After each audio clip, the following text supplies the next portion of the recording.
I'm West Virginia Secretary of State Mac Warner, and by now you've probably heard about the effort in Washington, D.C. to take over our state elections, something that the U.S. Constitution provides shall be given to the states.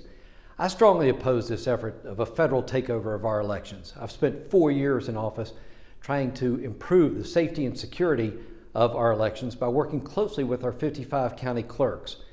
And in doing so, we've provided some of the safest elections in the history of our state. We've created an anti-fraud task force. We've reduced the numbers on the voter lists to make sure that the opportunities for fraud no longer exist.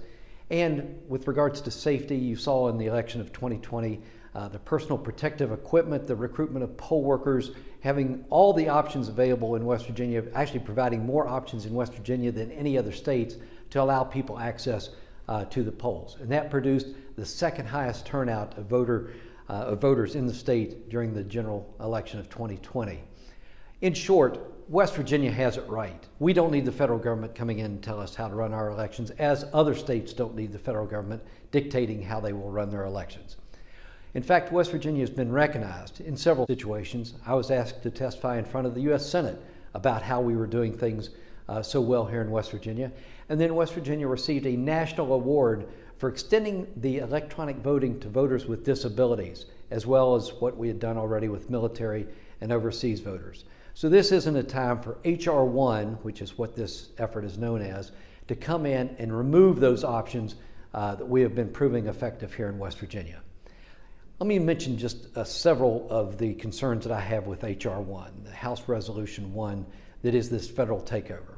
First, it guts our list maintenance operations. We've taken off 313,000 names off the voters' lists in West Virginia. That's about 1 out of every 5. And with H.R.1, that process would cease.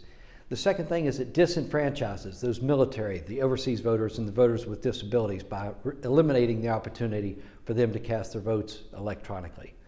Third, it puts into law some of the problems that we saw that many of the other states had. That ballot harvesting, the same-day registration, voting by mail, those sorts of things that we saw were problematic in so many other states. Now that would codify it. It would put it into law and dictate to states that they operate that way. That's not a good idea.